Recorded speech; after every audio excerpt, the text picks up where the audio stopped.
Hi there and welcome back. In this video we're going to be taking a look at and a listen to the difference between three different stereo recording techniques for recording upright piano. Now there are no shortage of videos out there that go into the different miking techniques for recording pianos. Although most of them focus on grand pianos rather than upright pianos, and they also tend to use expensive studio grade equipment. So this video is going to focus more on the stereo recording techniques themselves rather than the equipment. Having said that, I think it is important I explain the equipment that I did use in demonstrating these three stereo techniques. So the most important piece of equipment were the microphones themselves.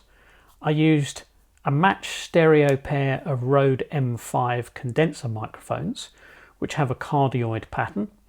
Come on a little bit later to explain exactly what that means. And I used a Rode stereo bar, which is incredibly handy in helping set up the three different stereo techniques we're going to be looking at today, which are called AB, XY and ORTF.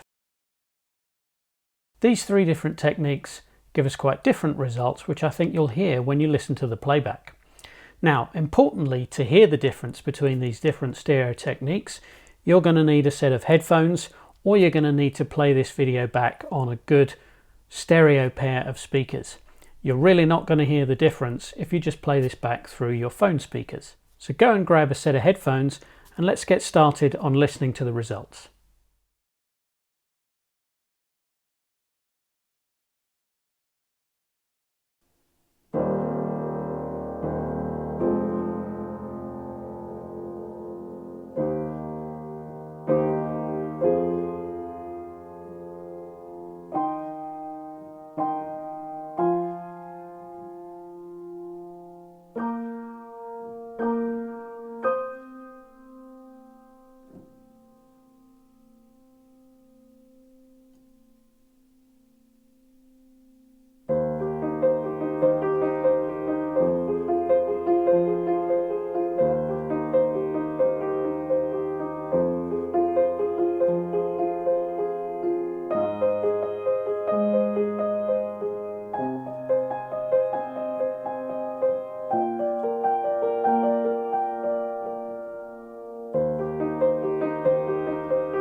Welcome back.